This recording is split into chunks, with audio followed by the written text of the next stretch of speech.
아직까지도 참 여름인 것 같습니다. 특히 이번 추석에는 폭염주의보까지 이제 떠서 놀라기도 했는데요. 하지만 여름 사역이 교회학교의 여름 사역이 끝난 지 벌써 2달이나 되었더라고요. 이 시간 함께 옆에 사람들과 인사를 해보길 원하는데요. 이제 진짜 가을이 온대요 라고 인사해 볼까요?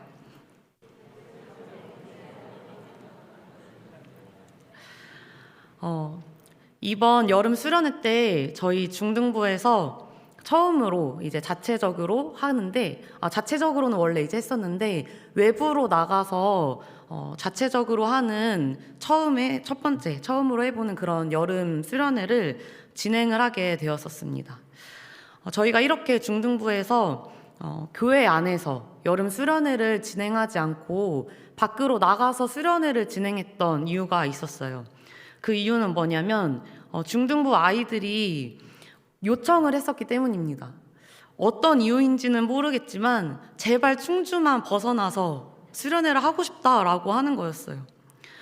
저는 가까운 게 더 좋지 않나? 라는 생각이 들었는데 아이들의 생각은 역시 다르더라고요. 멀리 떠나고 싶은 우리 아이들의 마음이 있었습니다. 왜인지 충주를 벗어나고 싶은 이유는 묻지 않았습니다. 그리고 이제 수련회를 외부에서 할 그 장소를 찾기 시작했어요. 그렇게 되고 그 결과로 저는 사실 그렇게까지 멀리 갈 생각은 아니었었는데 어떻게 이렇게 찾다 보니까 충주에서 3시간 정도 걸리는 충남 서천으로 수련회 장소를 정하게 되었었습니다.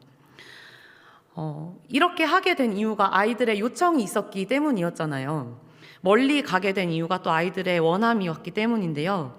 그렇게 충주를 벗어나고 싶다라고 이야기를 했었던 그 아이들의 요구가 들어진 그 수련회에 대해서 이 아이들은 어떤 반응을 했을까요?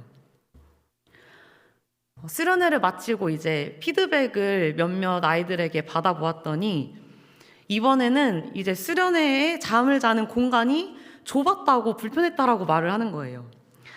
참 원하는 거를 들어줘도 결국에는 불평이 나오는 것은 어쩔 수 없는 것 같습니다. 이런 불평들은 이렇게 저희 각자의 삶에서도 종종 자주 보이곤 하는데요. 저도 마찬가지인 것 같아요. 지난번에도 한번 이런 말씀을 드린 적이 있었는데 혼자 살면서 이제 야식을 먹고 싶을 때가 많이 있습니다. 많이 있는데요. 고민을 하다가 결국에는 그 늦은 시간에 결국 치킨이든 떡볶이든 피자든 음식을 이제 시키게 돼요. 배달로 이제 음식을 시키게 됩니다. 그리고 이제 그 야식이 배달 오기까지 설레면서 기다리게 돼요.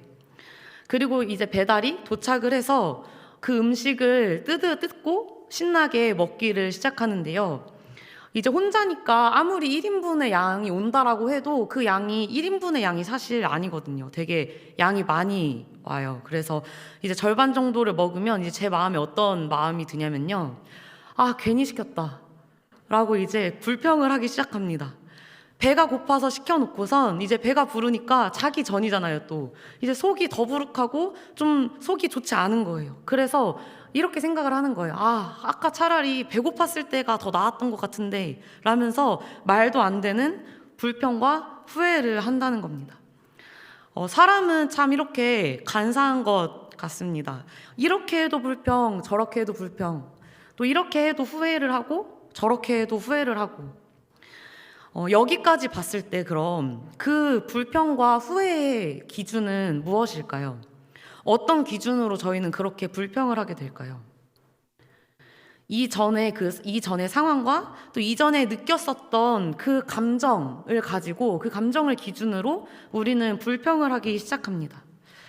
지금 조금 더 나아진 것보다 그 전에 그 감정을 비교를 해봤을 때 좀 더 안 좋아진 점을 막 찾아낸다라는 거예요. 지금 배고픔이 사라져서 더 좋아진 것보다 그 전에 비교해보니 속이 더 좋지 않고 배가 너무 부르니까 불평을 하고 자동차가 생겨서 운전을 하면서 다닐 수 있어서 더 좋아진 것보다 운전을 하니까 앞에 이상하게 운전을 하는 그 사람들을 보면서 그리고 그 막히는 상황들을 보면서 아, 차라리 차 없을 때가 나았다, 걸어 다니는 게 낫지 라면서 불평을 하는 우리고요. 일을 할 수 있게 된 것에 대해서 감사하면서 좋아하는 것보다 그 전과 비교해 보니까 너무나도 바빠지고 워라밸이라는 것이 지켜지지 않아서 힘들어하면서 불평하는 우리입니다. 내 지금의 상황과 이전의 상황을 끊임없이 비교하면서 후회하고 불평하는 저와 같이 오늘 이스라엘 백성들도 하나님 앞에 여전히 불평을 하고 있는 그 모습을 보이고 있습니다. 민수기 11장 4절에서 6절 말씀을 함께 읽어보겠습니다. 그들 중에 섞여 사는 다른 인종들이 탐욕을 품음에 이스라엘 자손도 다시 울며 이르되 누가 우리에게 고기를 주어 먹게 하랴. 우리가 애굽에 있을 때에는 값없이 생선과 오이와 참외와 부추와 파와 마늘들을 먹은 것이 생각나거늘 이제는 우리의 기력이 다하여 이 만나 외에는 보이는 것이 아무것도 없도다 하니. 분명히 출애굽을 해서 더 나아졌지만 이들이 원하는 게 무엇이었나요? 이전에 먹었던 고기가 없다고, 고기가 먹고 싶다고 불평을 하는 이스라엘 백성인 것입니다. 자, 그러면 과연 여기에서 이렇게 하나님께 불평하는 이 이스라엘 백성들에게 하나님께서 고기를 주시면 어떤 일이 일어날까요? 이들이 불평하지 않고 감사하게 될까요? 그들의 불평하고 있는 그 상황이 해결되면 감사할 것 같은데 그렇지 않다라는 것입니다. 이 이스라엘 백성들의 완악함을 하나님께서는 이미 알고 계셨어요. 그래서 이 백성들에게 뭐라고 말씀을 하시냐면요. 하루나 이틀이나 닷새나 열흘이나 스무 날만 먹을 뿐 아니라 냄새도 싫어하기까지 한 달 동안 먹게 하시리니 냄새도 싫어하기까지 주시겠다라고 말씀을 하시는 하나님이세요. 감사할 줄 모르는 이 백성들에게 진노하시는 하나님이신 것입니다. 하나님께서는 이렇게 냄새도 싫어하기까지 고기를 주겠다라고 말씀을 하셨지만 사실 어떻게 해도 불평할 이 이스라엘 백성들이기 때문에 하나님께서는 말씀을 하신 거예요. 이 백성들은 하나님께서 하루나 닷새나 한 달이 넘어서 계속해서 져서 불평을 하는 것이 아니라 고기를 준다고 하더라도 이 백성들은 또 다른 것으로 불평할 것이기 때문에 하나님께서는 이 백성들의 완악함을 아시고 말씀을 하신 것입니다.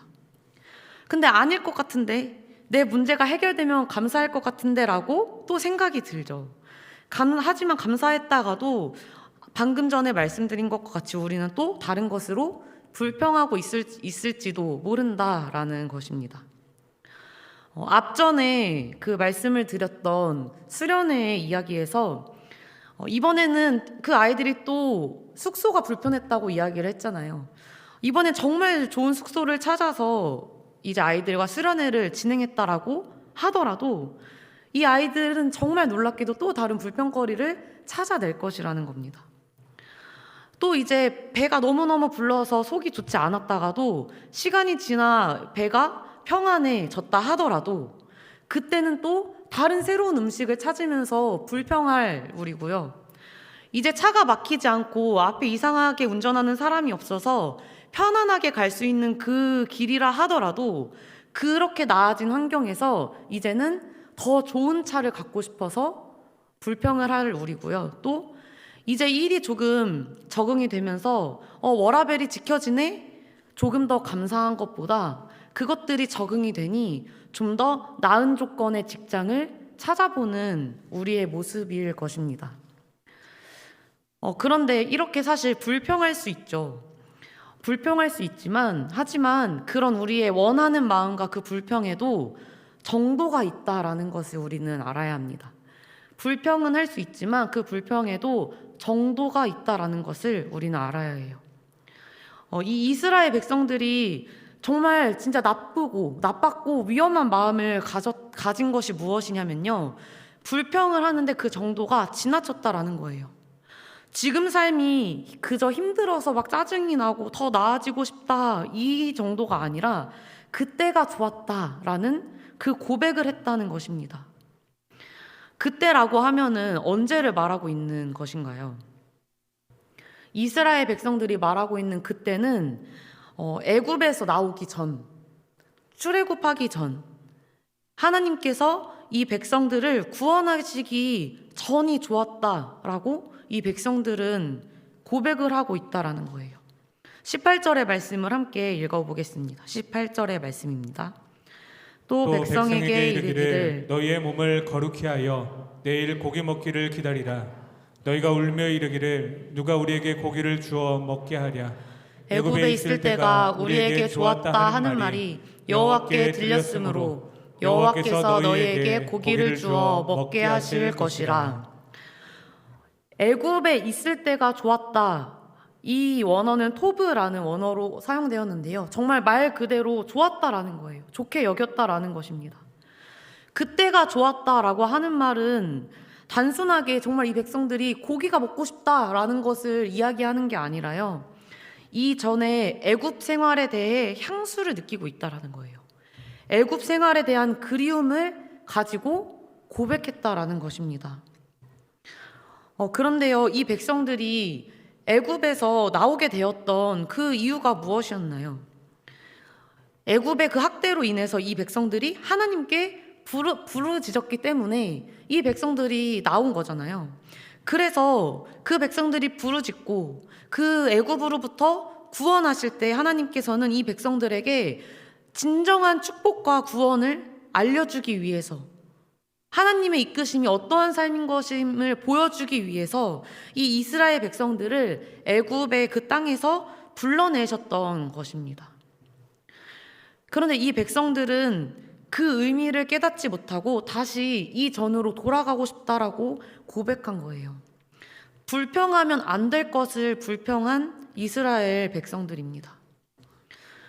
그런데 이 불평을 혹시 우리도 하고 있지는 않은지 함께 돌아볼 수 있기를 원합니다. 사실 하나님을 만나기 전에, 하나님께서 이제 저희들을 구원하시기 전, 구원받기 전에 우리의 삶을 돌아보았을 때 어떤 삶이었나요? 그 삶은 사실 세상에서 정말 자유한 삶이었을 거예요. 세상에서 살아남기 위해서 정말 치열하게 경쟁하기도 하고 또 무너지기도 하고 짓밟히는 그러한 경험들도 있었겠지만 세상이 하는 그 문화에 전혀 거리낌 없이 함께 즐길 수 있었던 삶이었고요. 또 내가 챙길 이익은 마땅히 챙기면서 또 편하게 자유하게 살고 있었던 우리의 모습일 겁니다. 그런데 하나님을 만나고 저희는 이제 그 자유로부터, 세상의 자유로부터는 그 자유를 잃었다라는 것이죠. 세상 문화에 거리낌이 생기고 또 세상 사람들과 상대하며 살아갈 때 더 참아야 되고, 그리스도인으로서 더 참아야 되고, 또 수요일 저녁 그리고 금요일 이렇게 저녁 쉴 수 있지만 쉬지 않고, 또 토요일 주일까지 아침 일찍 일어나면서 봉사와 사역을 하면서 감당하는 그 삶이 어떻게 보면 힘들게 하나님 뜻을 살아가야 하는 우리들의 모습인 거예요. 하나님을 만나기 전이 오히려 더 편한 삶이었을 거다라고 말할 수 있을 것입니다. 그래서 이런 상황에 혹시 우리의 마음에 하나님 믿기 전이 좋았다, 그때가 편했지 하는 생각이 들지는 않으시나요? 저도 참 많이 반성하게 되는 말씀인 것 같습니다. 그리고 이 백성들은 이제 그 생각을 넘어서 이제 불평하며 그 말을 하나님 앞에서 그 말을 입 밖으로 꺼낸 이스라엘 백성들이었습니다. 제가 이제 중등부 수련회를 서천으로 가게 되었을 때 조금 두려웠었던 점이 하나가 있었어요. 어떤 점이 있었냐면 이제 조금 멀리 가게 되는 상황이잖아요. 그래서 그러다 보니까 이제 혹시 아이들의 입에서 차라리 교회에서 하는 게 나았다, 아니면 안 간 친구들이 있다면 안 가길 잘했다, 차라리 여름 캠프를 가는 게 나았을 뻔했다라는 그 말이 들리면 어떡하지? 라는 두려움이 조금 있었습니다. 아이들을 위해서 그 준비한 사역에 좋지 않은 소리를 듣게 되면 마음이 좋지 않잖아요. 또 그렇게 힘들게 멀리까지 간 중등부 선생님들께도 너무 죄송한 마음이 이제 들고 그 사역이 되게 헛된 사역이 되지 않을까 하는 그런 두려움들이 좀 있었던 것 같아요. 근데 이 감정은 사실 저뿐만이 아니라 이제 각 가정에서 또 사역 공동체 안에서 또 직장에서 누구나 느낄 수 있는 감정일 거라고 생각이 돼요. 나는 정말 기대감으로 또 그들을 위해서 한 건데 엄마 필요 없어 라고 이야기를 한다던가 이럴 거면 없는 게 차라리 나아 라고 그렇게 망언을 한다면 차라리 그 전이 나았어 라고 이야기를 한다면 그 이야기를 듣는다면 참 그 이야기가 얼마나 충격일까요? 그들이 원했고 그들을 위해서 한 행동인데 얼마나 마음이 아플까요? 그런데 아니나 다를까 그런 원망과 불평을 직접 들었을 때의 상처와 또 비참함을 아는 우리가 그것을 알 이스라엘 백성들이 하나님 앞에서 애굽이 좋았다라고 고백을 한 거예요. 그들을 위해서 다른 일도 아니라 정말 그들을 위해 그들을 구원해 주신 그 하나님 앞에서요. 그래서 이런 백성들을 보면서 하나님께서는 이스라엘 백성들이 자신을 멸시했다라고 말씀을 하십니다. 20절의 말씀을 함께 읽어보겠습니다. 냄새도 싫어하기까지 한 달 동안 먹게 하시리니 이는 너희가 너희 중에 계시는 여호와를 멸시하고 그 앞에서 울며 이르기를 우리가 어찌하여 애굽에서 나왔던가 함이라 하라.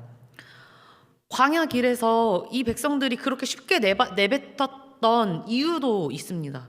광야길 그 앞에서 자신들의 그 힘듦을 돌봐주지 않으시는 것과 같은 하나님, 되게 멀리 느껴지는 하나님, 자신들의 그런 부르짖음 가운데에서 곧바로 응답하시지 않는 그 하나님을 멀리 계신 하나님으로 여기고 하나님이 계시지 않는 듯하게 또 그렇게 생각을 하면서 이들이 하나님 만나기 전으로 돌아가고 싶다고 원망과 불평을 늘어놓은 백성들의 모습인 거죠. 지금 나의 어려움으로 인해서 죄악들로부터 분명히 나를 만나주시고 구원해주신 하나님을 멸시하지 않는 우리 되기를 간절히 소원합니다. 다시 이전으로 돌아가고 싶다라는 말을 쉽게 고백하는 우리가 되지 않기를 소원합니다. 하나님께서 우리의 가장 큰 어려운 문제, 가장 큰 어려운 그 문제, 구원받는 문제를 이미 해결해 주셨고 지금 우리 중에 거하시며 우리의 이야기, 우리의 말소리, 우리의 생각들을 다 듣고 다 보고 계십니다. 결국에는 그래서 그 불평과 원망을 늘어놓았던 이 이스라엘 백성들은 심판을 받게 돼요. 결국 그 백성들이 하나님의 심판을 받고 죽게 됩니다. 그런데 참 여기에서 너무 아쉬운 것이 있어요. 하나님께서 화가 났다는 사실을 알고 있는 백성들인 거잖아요. 그렇게 말씀을 하셨다라는 것은 그렇다면 그 사이에 이 백성들의 회개가 있었다면 어땠을까라는 거예요. 왜냐하면 하나님의 구원 사역은 계속해서 이어지기 때문인 것입니다. 창세기 15장 16절의 말씀을 함께 읽어보도록 하겠습니다. 15장 16절입니다. 내 자손은 사대 만에 이 땅으로 돌아오리니 이는 아모리 족속의 죄악이 아직 가득하지 아니함이라 하시더니. 아멘. 이전에 하나님께서 아브라함에게 약속하신 것이었어요. 아브라함에게 하나님께서는 너희들에게 그 이스라엘 백성들에게 줄 땅을 이미 약속을 하셨고 출애굽기 2장 23절에서 25절의 말씀도 함께 읽어보도록 하겠습니다. 여러 해 후에 애굽 왕은 죽었고 이스라엘 자손은 고된 노동으로 말미암아 탄식하며 부르짖으니 그 고된 노동으로 말미암아 부르짖는 소리가 하나님께 상달된지라. 하나님이 그들의 고통 소리를 들으시고 하나님이 아브라함과 이삭과 야곱에게 세운 그의 언약을 기억하사 하나님이 이스라엘 자손을 돌보셨고 하나님이 그들을 기억하셨더라. 아멘. 그 아브라함에게 하셨던 약속을 기억하시고 지키시고 또 구원 사역을 취소하지 않으시고 이루어 가시는 하나님이시기 때문에 이 백성들이 그 상황에서 정말 마음을 돌이켜 회개하지 않은 것이 너무나도 안타까운 사건이라는 거예요. 구원을 취소하지 않으시는 하나님이라는 증거가 무엇이냐면요, 하나님께서 이스라엘 백성들을 애굽에서 구출하여서 약속하신 땅으로 인도해 내겠다라고 하신 그 말씀을 지키실 때, 그리고 이 백성들이 그렇게 죄악을 지르면서 하나님 마음을 아프게 하고 또 원망과 불평으로 그 죄악을 저질렀을 때, 그럼에도 불구하고 이 백성들 전부를 다 다시 애굽으로 돌려보내지 않으셨다라는 것입니다. 하나님께서는 이미 그 출애굽을 약속하셨기 때문인 거예요. 우리도 마찬가지입니다. 예수님께서 우리를 위해서 이루신 그 구원의 사건이 우리가 다시 짓는 그 죄로 사라지거나 취소가 될까요? 예수님께서 우리를 위해 행한 그 구원의 사건이요. 우리를 이미 죄로부터 구원하시기로 작정하신 하나님의 사랑의 사건이기 때문에 그 사건은 영원하고 취소되지 않는, 사라지지 않는 사건이라는 거예요. 요한복음 10장 11절의 말씀을 함께 읽어보도록 하겠습니다. 나는 선한 목자라. 선한 목자는 양들을 위하여 목숨을 버리거니와. 선한 목자는 양들을 지키기 위해서 목숨을 버릴 각오로 그 양떼들을 돌보는 사람인 거예요. 목숨을 건다라는 것이 어떤 의미를 가질까요? 목숨을 건다는 것은 영원히 그들을 지키겠다라는 그 마음을 이야기하고 있는 것입니다.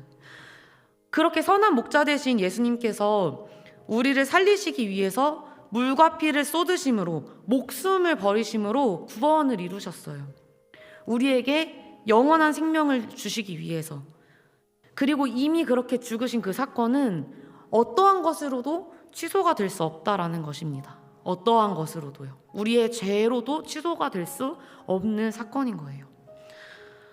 그렇다면 이렇게 약속하신 것을 기억하시고 지키시고, 또 무엇보다 그 행함의 이유가 사랑이신 그 하나님, 그 미쁘신 하나님 앞에 우리가 해야 할 태도는 무엇일까요? 불평하고 원망하고 또 혹시 이전의 삶을 그리워하고 그렇게 완악하게 살아가다가도 예배를 통해서 또 성경을 통해서 하나님의 말씀을 듣고 우리 안에서 그것이 기억나게 된다면, 하나님께서 기억하게 하신다면 다시 돌이켜서 구원받은 삶을 감사할 줄 알아야 한다라는 것이에요. 그리고 그 상황에서 불평과 원망으로 나의 구할 것을 구하는 것이 아니라 나를 이제까지 인도하시고 나를 살게 하신 그 하나님을 믿고 기억함으로 이제 또 감사함으로 구할 것을 구해야 하지 않을까요? 마땅히 주실 수 있는 분인걸요. 우리를 구원하신 분은. 그리고 그 구원의 약속이 취소되지 않는 사건임을 우리는 알기 때문에 우리가 다시 그렇게 돌아갈 때 더 깊어질 하나님과 우리의 관계가 되어질 것입니다. 이 시간 함께 찬양하며 나아가실 때 우리를 향한 그 사랑, 그 자리에 여전히 계셔주시는 그 하나님 앞에 다시 한번 돌아가기를 결단하며 찬양하며 나아가는 시간 되기를 소원합니다.